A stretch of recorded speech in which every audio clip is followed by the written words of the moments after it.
नमस्ते विद्यार्थी मित्रों, ધોરણ 11 વિષય રસાયણ વિજ્ઞાન પ્રકરણ નંબર 4 આજના વિડિયો લેક્ચરની અંદર આપનું હાર્દિક સ્વાગત છે।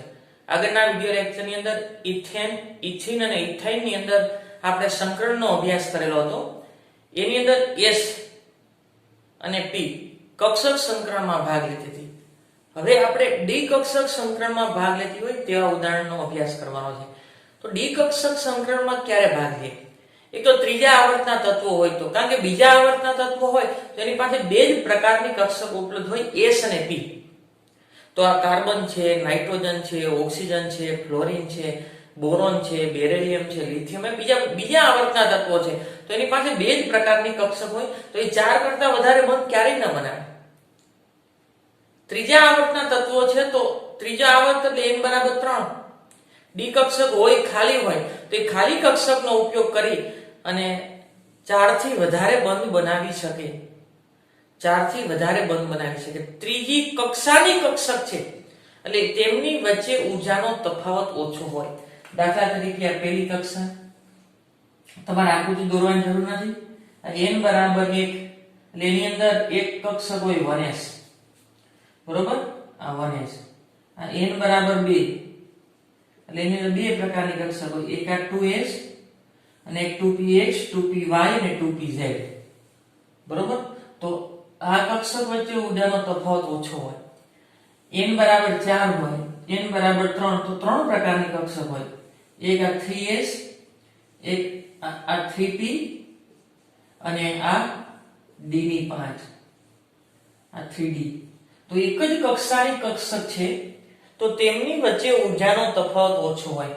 તો અહીંથી એક ઇલેક્ટ્રોન ઉત્તેજિત થઈને અહીંયા જઈ શકે તો અર્ધપૂર્ણ ભરાયેલી કક્ષકની સંખ્યા વધશે।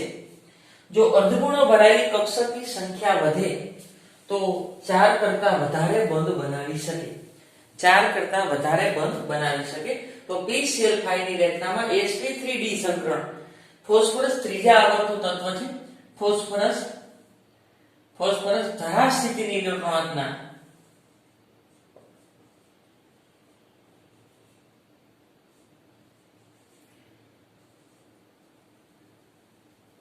ઇલેક્ટ્રોન રચના, ફોસ્ફરસ ધારા સ્થિતિની ઇલેક્ટ્રોન રચના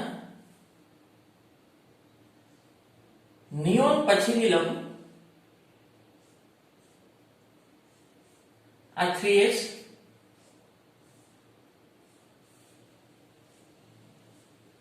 3px, 3py અને 3pz। 3px, 3py અને 3pz અને d ની 5 કક્ષક હોય, 1 2 3 4 અને 5 અને કીધું 3d। આ 10, આમાં આ 15 પરમાણુ ક્રમાંક છે એટલે એની પાસે 15 ઇલેક્ટ્રોન હશે। આ 10, આ 11, આ 12, આ 13, 14 અને 15। ફોસ્ફરસ ક્લોરીન સાથે જોડાય છે, 5 બોન્ડ બનાવે છે તો 5 અર્ધપૂર્ણ કક્ષકની જરૂર પડે। અહીંયા 1 2 ને 3 જ અર્ધપૂર્ણ કક્ષક છે તો ફોસ્ફરસની ઉત્તેજિત અવસ્થાની ઇલેક્ટ્રોન રચના લખવી થશે। ફોસ્ફરસ ઉત્તેજિત અવસ્થાની ઇલેક્ટ્રોન રચના, ફોસ્ફરસની ઉત્તેજિત અવસ્થાની ઇલેક્ટ્રોન રચના લખવી છે નિયોન પછીની, અહીંયા આવશે 3s,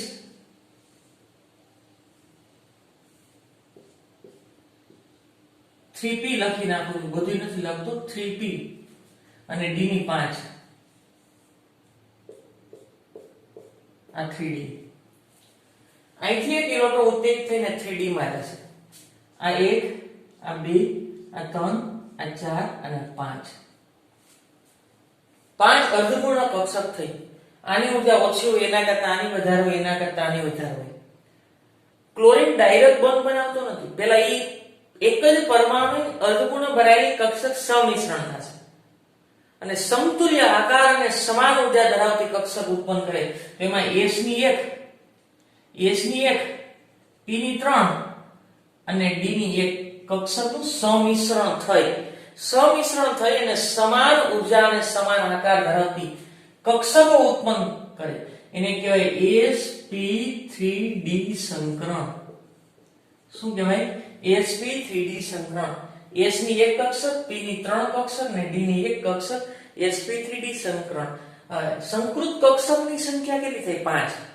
સંકૃત કક્ષકની સંખ્યા કેટલી થઈ? હવે આમ પહેલાનો આકાર ગોળાકાર હતો, આનો ડમ્બેલ આકાર હતો, આનો ડબલ ડમ્બેલ આકાર હતો. હવે આનો આકાર કોઈનો ડમ્બેલ ગોળાકાર કે ડમ્બેલ ડબલ ડમ્બેલ આકાર નથી. આની ઊર્જા ઓછી હતી, આની વધારે હતી, આની એનાથી વધારે હતી. હવે આ 5 સંકૃત કક્ષકની ઊર્જા કેવી થઈ ગઈ? સમાન. અને આ સંકૃત કક્ષકની ઊર્જા સમાન થઈ ગઈ તો એ VSEPR ના સિદ્ધાંત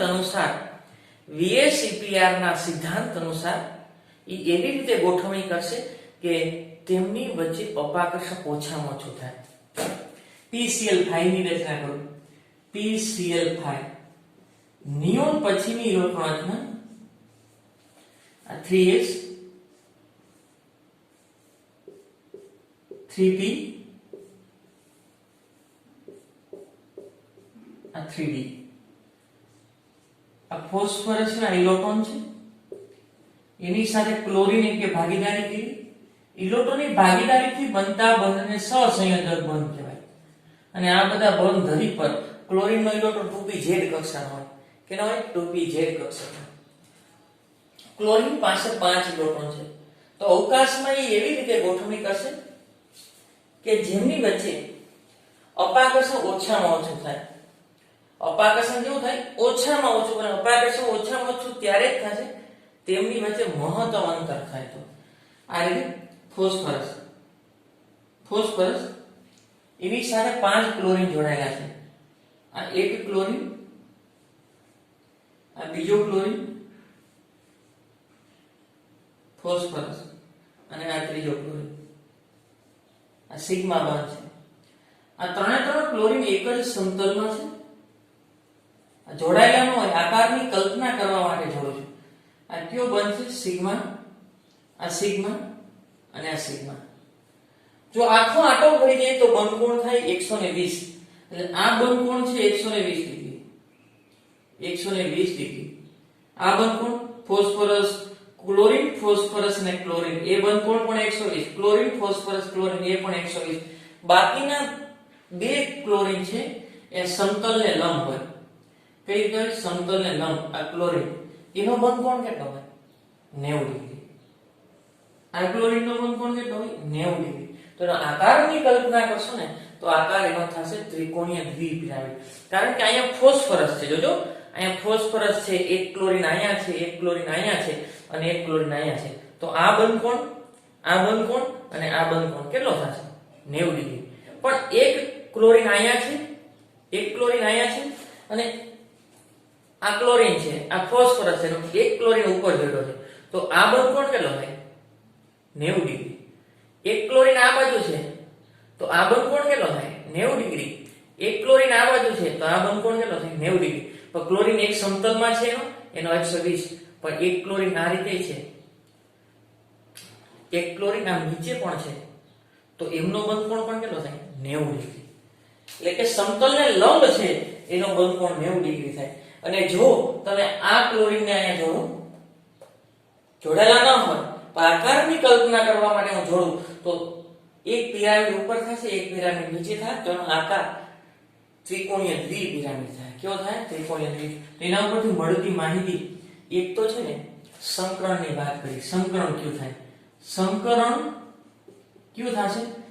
sp3d. કયું સંકરણ થાય? sp3d. અને sp3d સંકરણ થાય આકાર કેવો થાય? આકાર થશે ત્રિકોણીય દ્વિપિરામિડ. ત્રિકોણીય દ્વિપિરામિડ. ત્રિકોણીય દ્વિપિરામિડ. અને બધા જ બંધ છે ફોસ્ફરસ ક્લોરીન બંધ, બધા જ સિગ્મા બંધ છે. 5 સિગ્મા બંધ. ફોસ્ફરસ અને ક્લોરીન 5 બંધ છે અને 5 એ 5 કેવા છે? સિગ્મા બંધ. આગળ બંધકારક ઇલેક્ટ્રોન યુગ્મ. બંધકારક ઇલેક્ટ્રોન યુગ્મ બધા જ બંધમાં ભાગ લઈ લીધા છે. બંધકારક ઇલેક્ટ્રોન યુગ્મ 5, અબંધકારક ઇલેક્ટ્રોન યુગ્મ 0. અબંધકારક ઇલેક્ટ્રોન યુગ્મ કેટલો થશે? 0. બંધ કોણની વાત કરી તો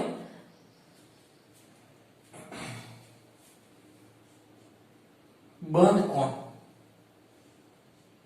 એમાંથી બે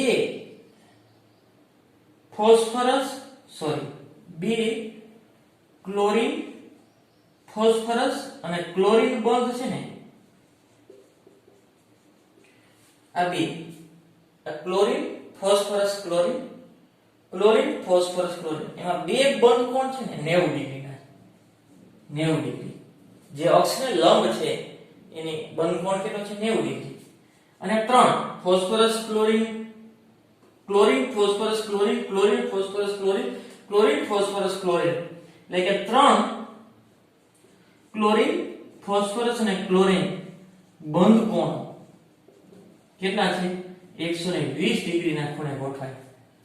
VSEPR ના સિદ્ધાંત અનુસાર ત્રણ ક્લોરીન એક સમતલમાં ગોઠવાય, 120 ના ખૂણે ગોઠવાશે, એક ક્લોરીન ઉપર એક ક્લોરીન નીચે 90 ડિગ્રીના ખૂણે ગોઠવાય. અને એના આકારની કલ્પના કરવામાં આવે તો આકાર કેવો થશે? ત્રિકોણીય દ્વિપિરામિડ. સંકરણ કેવું થશે? sp3d. બંધ કારક ઇલેક્ટ્રોન યુગ્મની વાત કરીએ તો 5 અને અબંધ કારક ઇલેક્ટ્રોન યુગ્મની વાત કરીએ તો કેટલા થાય? 0. સિગ્મા બંધ 5 એ 5 સિગ્મા બંધ છે. PCl5 ની રચના.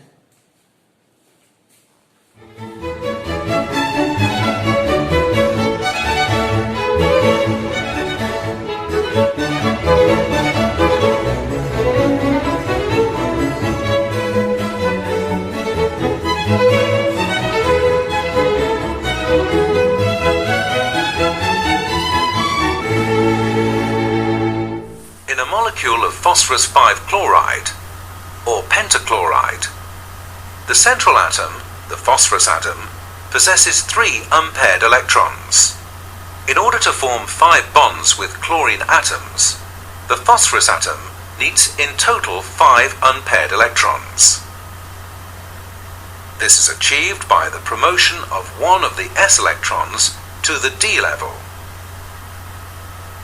The hybridization of one s orbital, 3 p orbitals, and one d orbital gives 5 sp3d orbitals. The mutual repulsion of the orbitals positions them to point towards the vertices of a bipyramid with triangular faces, a trigonal bipyramid. Notice that the shape of the phosphorus 5 chloride molecule is exactly the same as that predicted by the VSEPR model. In PCl5 molecule, 5 chlorine atoms are attached to the central phosphorus atom as shown. 3 chlorine atoms lie in the equatorial plane and the 2 other chlorine atoms are along the axial axis.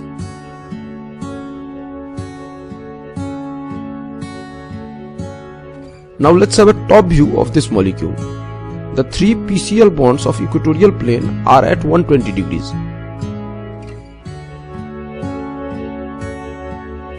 The bond length of PCl bond is 202 picometers. Now let's have a side view. The 2 bonds that we are looking at are at 90 degree angle to the equatorial plane. The bond length of PCl bond is 214 picometer, which is longer than the equatorial bonds. This is because the Cl atom along the axial axis experiences more repulsive force compared to those which are in equatorial plane. We call this shape a trigonal bipyramidal shape. You can see that 2 trigonal pyramids are attached from their bases.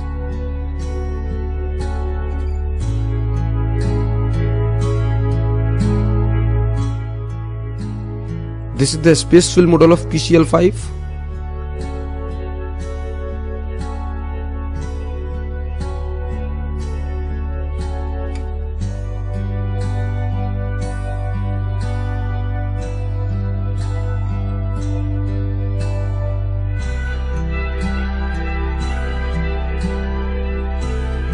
This is the electron cloud around the PCl5 molecule.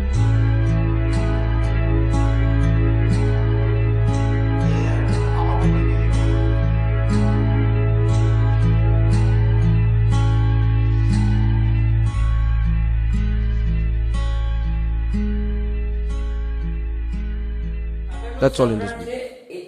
SF6 ની રચના. SF6 sp3d2 સંકરણ. પહેલા તો સલ્ફરનું પરમાણુ ક્રમાંક 16, sulphur પરમાણુ ક્રમાંક 16 એની ધરાર સ્થિતિની electron રચના.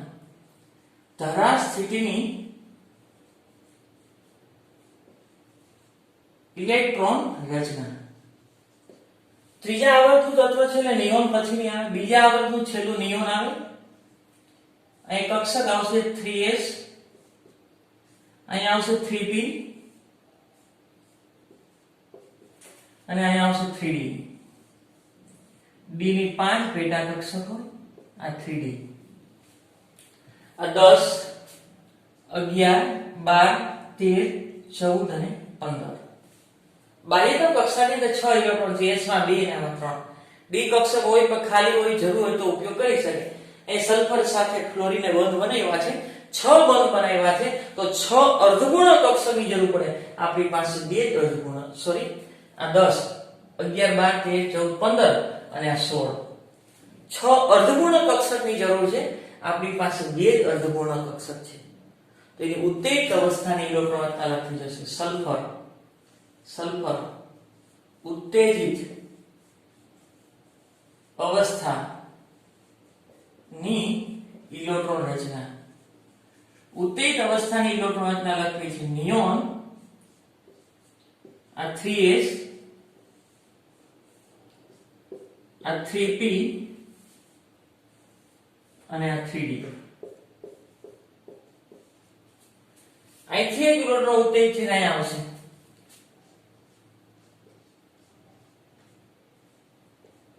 અહીંથી પણ એક ઇલેક્ટ્રોન ઉત્તેજિત થઈને અહીંયા આવશે. અહીંથી એક અહીંયા આવશે અને અહીંથી એક અહીંયા આવશે. કેટલી અર્ધપૂર્ણ કક્ષક થઈ? 6. અહીંથી એક ઇલેક્ટ્રોન અહીંયા આવ્યો અને અહીંથી એક ઇલેક્ટ્રોન આવ્યો. 6 અર્ધપૂર્ણ કક્ષક થઈ. એક કક્ષકમાં 2 સમાય.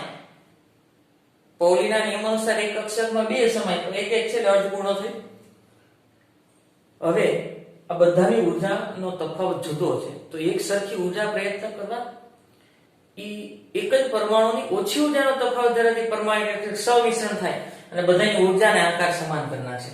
તો S પ્રકારની એક કક્ષક લેશે, P પ્રકારની 3 કક્ષક અને D પ્રકારની 2 કક્ષક સંમિશ્રણ થાય સમાન આકાર અને સમાન ઊર્જા ધરાવતી 6 કક્ષકો ઉત્પન્ન થાય. એને કહેવાય sp3d2 સંકરણ. 6 કક્ષકો ઉત્પન્ન થશે. આ 6 કક્ષકો ઉત્પન્ન થવાની ક્રિયાને શું કહેવાય? sp3d2 સંકરણ. હવે કોઈની ઊર્જા વધારે નથી, કોઈની ઊર્જા સરખી નથી, બધાની સમાન ઊર્જા. કોઈની વધારે ઊર્જા કે કોઈની ઓછી ઊર્જા નથી કોઈનો આકાર ગોળાકાર, નથી લંબિત, બધાનો આકાર સમાન છે. આગળ SF6 ની રચના. SF6 નિયોન, આ 3s, આ 3p3d 3d.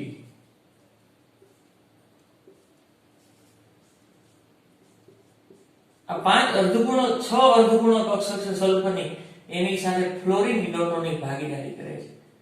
એક સલ્ફરનો ઇલેક્ટ્રોન, એક ફ્લોરીનનો ઇલેક્ટ્રોનની ભાગીદારીથી બનતા બંધને શું કહે? સહ છે.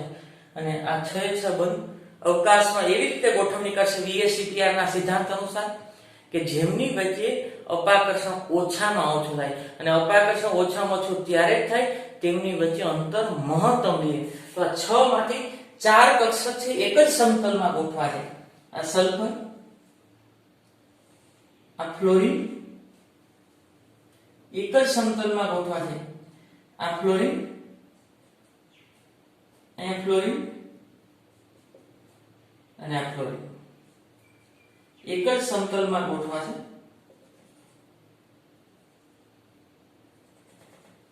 એક ફ્લોરીન ઉપર અને એક ફ્લોરીન નીચે.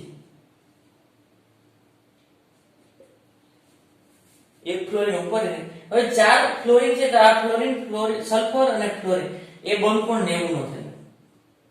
કેટલો થશે? 90 ડિગ્રી. આ બનકોણ 90 90 90 4 વખત 90 એટલે 360. આ રીતે છે એક કક્ષક. બીજી કક્ષક અહીંયા છે. ધારો કે આ 2 કક્ષક છે, આ 2 કક્ષક, એની વચ્ચેનો ખૂણો 90. બીજી એક કક્ષક આ બાજુ છે, એની વચ્ચેનો બનકોણ 90. ત્રીજી કક્ષક આ રીતે છે, એની વચ્ચેનો બનકોણ 90. પણ એક સમતલને લંબ છે એનો એનો 90 થાય. અહીંયા બંધકોણ કેટલો થાય 90. અને સમતલે નીચે છે એનો બંધકોણ કેટલો થાય 90. બધાય વચ્ચે બંધકોણ 90 ડિગ્રીનો છે. અને જો આકારની કલ્પના કરો તો હું અહીંયા આ રીતે જોડી દઉં. તમે ન જોડો તો ચાલશે ને, કે દેખાશે નહીં. અને અહીં જોડ દઉં તો કેવો આકાર દેખાશે? અષ્ટફલકીય. કેવો આકાર દેખાશે? અષ્ટફલકીય. સંકરણની વાત કરી તો સંકરણ કયું સંકરણ થાય છે? sp3d sp3d2. આકારની વાત કરી તો આકાર એને સમચોરસ દ્વિપિરામિડ કહેવાય, અથવા 8 ફલક બને છે તો અષ્ટફલકીય. આકાર અષ્ટફલકીય. ઇંગ્લિશમાં કહેવાય ઓક્ટાહેડ્રલ. શું કહેવાય? ઓક્ટાહેડ્રલ. આગળ બંધકારક ઇલેક્ટ્રોનની વાત કરીએ તો બંધકારક ઇલેક્ટ્રોન યુગ્મ, બધા જ બંધકારક ઇલેક્ટ્રોન યુગ્મ છે 1 2 3 4 5 અને 6. સિગ્મા બંધની સંખ્યા સિગ્મા બંધ થશે 6. કેટલા થશે? 6. આગળ બંધકોણની વાત કરીએ. કોનો બંધકોણ? ફ્લોરિન, સલ્ફર અને ફ્લોરિન બંધકોણ કેટલો થશે? 90 ડિગ્રી. કેટલો થશે? 90 ડિગ્રીનો બંધકારક ઇલેક્ટ્રોન યુગ્મની સંખ્યા 6 થાય. અને અબંધકારક ઇલેક્ટ્રોન યુગ્મની સંખ્યા અબંધકારક ઇલેક્ટ્રોન યુગ્મ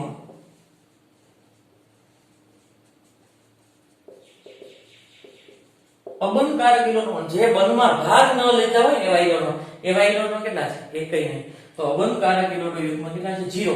પાઈ બંધ પૂછે તો નથી. અને ગોઠવણી કે તો અષ્ટફલકીય. અને અબંધકારક નથી એટલે જેવી ગોઠવણી થાય ને એવો જ આકાર થાય. આકાર કેવો થાય? અષ્ટફલકીય અથવા સમચોરસ દ્વિપિરામિડ. આ ચોરસ છે જો, એક પિરામિડ ઉપર થાય, એક પિરામિડ નીચે, એટલે કેવો આકાર થાય? સમચોરસ દ્વિપિરામિડ અથવા તો અષ્ટફલકીય. અસ્તુ. આભાર. 6 groups of valence electrons are associated with octahedral geometry. An octahedron is a figure made from 2 square pyramids sharing a common square base.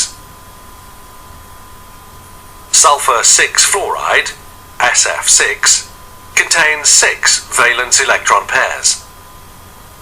Their mutual repulsion results in an octahedral molecule, in which each fluorine atom is placed at one vertex of the octahedron. All interbond angles are 90 degrees. In forming sulfur 6 fluoride, or hexafluoride, the sulfur atom is raised to an excited state, so as to have 6 unpaired electrons.